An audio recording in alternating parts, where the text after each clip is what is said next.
الحمدللہ وحدہ والصلاة والسلام علی من لا نبی بعدہ اما بعد فاعوذ باللہ من الشیطان الرجیم بسم اللہ الرحمن الرحیم وما صاحبکم بمجنون وَلَقَدْ رَآهُ بِالْأُفُقِ الْمُبِينِ وَمَا هُوَ عَلَى الْغَيْبِ بِضَنِينٍ، اور تمہارے صاحب مجنون نہیں ہیں، اور بے شک انہوں نے اسے روشن کنارے پر دیکھا ہے، اور وہ غیب بتانے میں بخیل نہیں۔ سامعین، آج ہماری سورہ التکویر کی آیہ مبارکہ نمبر 24 تک کی تلاوت و ترجمہ کا شرف نصیب ہوا۔ 6 صفات جو آپ نے حضرت سیدنا جبریل علیہ السلام کی سماعت کی، اس کے بعد انہی 6 صفات کا بارگاہ رسالت مآب صلی اللہ علیہ وسلم میں تفصیل سے آپ نے اس کی تفصیل سماعت کی۔ اس کے بعد آج کی اس آیہ مبارکہ سے ایک نئے موضوع کا آغاز ہو رہا ہے، اور اللہ تعالیٰ نے اپنے محبوب صلی اللہ علیہ وآلہ وسلم پر ہونے والے ایک اعتراض کا جواب دیا ہے۔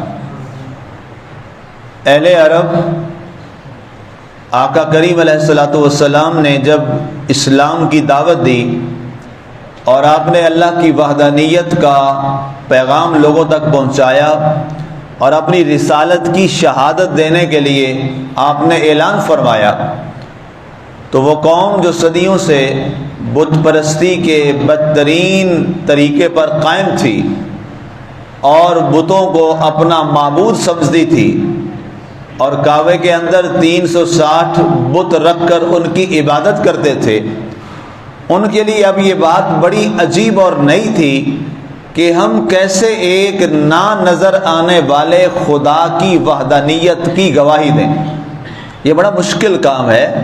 ہم تو نیچرلی مسلم ہیں نا جی، مسلمان کے گھر میں پیدا ہوئے، اللہ کا بڑا خاص کرم ہے کہ پیدا ہوتے ہی ہمارے کان میں اللہ تعالیٰ کا پیغام، اللہ کی وحدانیت کا اعلان بھی ہو جاتا ہے، رسالت محمدی کا بھی اعلان ہو جاتا ہے۔ ہم بڑے خوش نصیب ہیں اس حوالہ سے۔ اس سے پوچھئے جو ایک کفر کے ماحول میں رہ رہا ہو، کافر گھر میں پیدا ہوا ہو، گھر کے اندر بت رکھے ہوں، باپ دادا پردادا اس پر قائم ہو، اور اسے یہ کہا جائے اس سارے طریقے کو چھوڑ کر ایک خدا کی گواہی دو، اور خدا بھی وہ ہے جو نظر بھی نہیں آ رہا۔ یہ آسان کام نہیں ہے، دنیا کا مشکل ترین کام ہے، یہ دنیا کا مشکل ترین کام ہے۔ اس لیے اللہ تعالیٰ نے ان لوگوں کا الگ سے ذکر کیا ہے۔ السابقون الاولون من المہاجرین والانصار، رات تراویح میں اس کی تلاوت بھی چل رہی تھی کہ وہ میرے محبوب کے غلام اور وہ صحابہ جو سب سے پہلے محبوب کے ساتھ کھڑے ہوئے، ان کے درجے کو کوئی نہیں پہنچ سکتا۔ یہ اللہ نے خود تقسیم قرآن میں کی ہے۔ اس کی تفسیر پیچھے گزر آئی ہے، وہاں میں نے بڑی تفصیل سے یہ بات کی تھی، بڑا لمبا اور مشکل موضوع ہے، وہ آپ وہاں سے سن سکتے ہیں۔ اب یہاں پہ انہوں نے یہ اعلان کی، جب یہ آپ نے گفتگو فرمائی تو نعوذ باللہ ان لوگوں نے آپ پر جو سب سے پہلا الزام دھرا، ہوتا یہ ہے کہ آج بھی یہی وتیرہ ہے، اگر کسی کو کوئی کسی کی بات سمجھ نہیں آتی تو وہ کہتا ہے میں ٹھیک ہوں، یہ غلط ہے، حالانکہ اس کا اپنا علمی لیول اور علمی سطح بہت کم ہوتی۔ اور یہاں تک ہے کہ آج کوئی بات اگر دین کی بتائی جائے، کوئی ایسی بات جو لوگوں کو پہلے علم نہیں تھا، تو لوگ کہتے ہیں جی ہمارے تو باپ دادا ایسے ہی کرتے آئے۔ دلیل باپ دادا نہیں ہوتے، دلیل قرآن و سنہ ہوتی ہے۔ اب یہ جملہ کافروں کا جملہ تھا، یہ جملہ ابو جہل و ابو لہب کا جملہ تھا کہ ہم کیسے چھوڑ دیں بتوں کی عبادت جو ہمارے صدیوں سے ماں باپ یہ کام کر رہے ہیں، ہمارے آبا و اجداد یہ کام کرتے آئے ہیں۔ آپ نے فرمایا اسی کو تو چھوڑنا ہے جو تمہارے آبا و اجداد کرتے آئے ہیں، وہ غلط تھا، میں تمہیں صحیح راستے پر لانے کے لیے یہ آواز لگا رہا ہوں۔ تو نعوذ باللہ انہوں نے کہا کہ اس محمد صلی اللہ علیہ وسلم نے اپنے آبا و اجداد کے دین کو چھوڑ دیا ہے، اور ایک نئے دین کی آواز لگائی ہے، پتہ نہیں انہیں کیا ہو گیا، نعوذ باللہ، ان کافروں نے آپ کو مجنوں کہنا شروع کر دیا۔ مجنوں کا ترجمہ میں نہیں کر سکتا، نہ میری ہمت ہے، نہ دل کر رہا ہے، ظاہر ہے چونکہ قرآن کی آیت ہے، اللہ نے کہا ہے، اس لیے وہی لفظ میں نے دہرا دیا۔ تو جب انہوں نے یہ جملہ بیان کیا اور انہوں نے آقا کریم علیہ الصلوۃ والسلام کے بارے میں یہ جملہ داغا، تو اس کا جواب آپ نے نہیں دیا، اس کا جواب اللہ نے عطا فرمایا۔ اور یہ شان رسالت مآب صلی اللہ علیہ وسلم ہے، جب جب اللہ کے نبی پر اعتراض ہوا ہے، محبوب خدا پر اعتراض ہوا ہے، جواب آقا نے نہیں، جواب اللہ نے دیا، تاکہ قیامت تک یہ دلیل بن جائے، اے لوگوں میرے نبی صلی اللہ علیہ وسلم کی شان میں تنقیص کا سوچنا بھی نہ، اس لیے کہ ان کی تنقیص نہیں، اللہ کی تنقیص ہو جائے گی۔ اور آج کچھ لوگ صرف اللہ اللہ کی رٹ لگاتے ہیں، اللہ تعالیٰ ہی تبھی سمجھ آتا ہے جب ذات مصطفیٰ کے واسطے سے جایا جائے، مگر نہ یہودی بھی تو کہتا ہے لا الہ الا اللہ، کیا وہ مسلمان ہے؟ عیسائی بھی تو کہتا ہے لا الہ الا اللہ، کیا مسلمان ہے؟ نہیں ہے۔ مسلمان بندہ کب ہوتا ہے بھائی؟ لا الہ الا اللہ تک یہودی، لا الہ الا اللہ تک عیسائی، لا الہ الا اللہ تک ہم مسلمان اکٹھے ہیں۔ فرق کہاں سے ہوتا ہے کہ یہودی مسلمان بن جاتا ہے، عیسائی مسلمان بن جاتا ہے؟ وہ بات کیا ہے؟ وہ ایک ہی بات ہے، محمد الرسول اللہ۔ جو پڑھے گا وہ مسلمان بن جائے گا، جو نہیں پڑھے گا وہ عیسائی یہودی رہے گا۔ تو بنیاد کیا ٹھہری؟ محمد الرسول اللہ صلی اللہ علیہ وآلہ وسلم۔ اب اللہ نے اس کا جواب دیا، وما صاحبکم بمجنون، اے اہل عرب، اے کفار مکہ، تم مت یہ سمجھنا کہ یہ تمہارے صاحب، اللہ نے کیا عزت عطا فرمائی، سبحان اللہ، اپنے محبوب کو صاحب فرمایا، اللہ نے فرمایا وما صاحبکم، قوم تو ضمیر ہے حاضر کی، اصل لفظ تو صاحب ہے، وما صاحبکم، اے اہل عرب تمہارا صاحب، گویا اللہ تعالیٰ نے اعلان فرما دیا کائنات میں، ساری کائنات میں صاحب کون ہے؟ سب سے بڑے صاحب کون ہیں؟ محمد رسول اللہ صلی اللہ علیہ وآلہ وسلم۔ میں تمہارے صاحب مجنون نہیں ہیں، تم مجنون ہو چکے ہو، تمہیں جنون لاحق ہو چکا ہے۔ وَلَقَدْ رَآهُ بِالْأُفُقِ الْمُبِينِ، اور بے شک انہوں نے تو اسے جبریل علیہ السلام کو روشن کنارے پر دیکھا ہے، جو وہی لے کے آتا ہے۔ اب اس سے کیا مراد ہے؟ جبریل علیہ السلام بارگاہ رسالت مآب صلی اللہ علیہ وسلم میں اپنی اصلی شکل میں نہیں آتے تھے، اپنی اصلی شکل میں نہیں آتے تھے۔ حضرت ابو الاحوص نے، حضرت عامر نے بیان کیا ہے کہ جناب رسول اللہ صلی اللہ علیہ وسلم نے ایک بار حضرت جبریل علیہ السلام کو اس کی اصلی حالت میں دیکھا تھا، ایک بار، مگر نہ آپ ہمیشہ ایک صحابی رسول تھے، بڑے حسین و جمیل تھے، عرب میں بہت ان کا حسن و جمال تھا، یہاں تک مورخین نے لکھا ہے کہ جب وہ اسلام ابھی نہیں لائے تھے، مسلمان نہیں ہوئے تھے، تو اتنے حسین و جمیل تھے کہ آپ جب اتنا حسین وہ نوجوان تھا کہ جب عرب کی گلیوں سے گزرتا تھا تو روایات میں ہے کہ پردہ نشین عورتیں اپنے گھروں سے اس کو دیکھا کرتی تھی کہ اتنا حسین و جمیل ہے جو عرب کے اندر ہمارے ایک لڑکا پیدا ہوا ہے، ایسا نوجوان پیدا ہوا ہے۔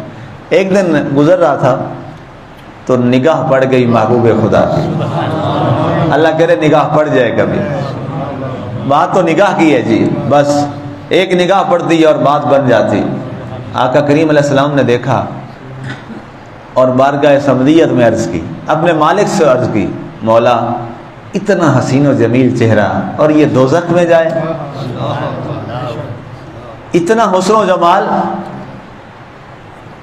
جس کو تو نے اتنا نوازا ہے اور یہ جہنم میں چہرہ جلے، یا اللہ کرم فرما، اس کے دل کو اپنے اور اپنے حبیب کی طرف پھیر دے۔ رات آپ نے یہ ارشاد فرمایا، دعا کی، صبح خود ہی حضرت دہیہ کلبی بارگاہ رسالت مآب، ان کا نام تھا حضرت دہیہ کلبی رضی اللہ تعالیٰ، آئے اور آ کے عرض کی، اے محمد ابن عبداللہ، آپ کس کی دعوت دیتے ہیں؟ آپ نے فرمایا میں اللہ کی وحدانیت کی دعوت دیتا ہوں اور اپنی رسالت کی دعوت دیتا ہوں. پھر ایک لمبی وہ بات چیت ہے، وہ پھر کبھی اس پہ بات کریں گے. بہرحال قصہ مختصر، اللہ نے آپ کو دولت اسلام سے نواز دیا. تو جبریل ہمیشہ حضرت دہیہ کلبی رضی اللہ تعالیٰ عنہ کی صورت میں بارگاہ رسالت باب میں آتے تھے. لوگ یہی سمجھتے تھے کہ حضرت دہیہ کلبی آئے ہیں، حالانکہ وہ کون ہوتے تھے؟ حضرت جبریل علیہ السلام ہوتے تھے. ایک بار جب آپ نے دیکھا تو آپ نے ارشاد فرمایا کہ میں نے جبریل کو دیکھا ہے اور اس کے 600 پر ہیں، 600 پر ہیں. اور پر کی لمبائی کیا ہے؟ فرمایا وہ ایسے آیا ہے کہ پورے آسمان کو اس نے اپنے پروں سے لپیٹ لیا ہے. اتنا بڑا ایک پر ہے جبریل علیہ السلام کا. تو اس کو اور لباس کیا پہنا ہوا ہے؟ سبز ریشم کا لباس اس نے زیب تن کیا ہوا تھا اور 600 پروں کے ساتھ اس نے پوری آسمان کی کیفیات کو اور کونوں کو اپنے پروں سے ڈھانپ لیا تھا. اب یہاں اللہ نے اس کا ذکر کیا، وَلَقَدْ رَآهُ، تحقیق قسم ہے ہمارے محبوب نے اس کو افق مبین میں روشن کنارے پر دیکھا. اب آپ اندازہ کیجئے کہ اگر آپ کہیں جا رہے ہوں، رات کا لمحہ ہو یا دن کا لمحہ ہو، اگر اس کی روشنی اس لائٹ کی آپ کی آنکھوں سے زیادہ ہو تو آپ کی آنکھیں کیا ہوتی ہیں؟ چندھیا جاتی ہیں، نظر نہیں آتا. رات کو آپ موٹر وے پہ جا رہے ہوں، آسان ترین طریقہ ہے، آپ کے سامنے آنے والی جو گاڑی ہے چاہے وہ دوسرے ٹریک کی طرف سے ادھر سے آ رہی ہوتی ہے، اس کی لائٹیں تیز ہوتی ہیں تو آپ کو اپنی گاڑی کے سامنے لائٹ نظر نہیں آتی. ایسا ہی ہے نا جی. کیوں نظر نہیں آتی؟ وجہ یہ ہے کہ جو اگلی روشنی پڑ رہی ہے وہ آپ کی روشنی سے زیادہ ہے، آپ کی روشنی پر غالب آ گئی، اس لیے آپ دیکھ نہیں سکے. اب یہاں اللہ نے فرمایا وَلَقَدْ رَآهُ بِالْأُفُقِ الْمُبِينِ، ہمارے محبوب نے جبریل علیہ السلام کو افق میں روشن انداز میں دیکھا. اس کا کیا مطلب ہے؟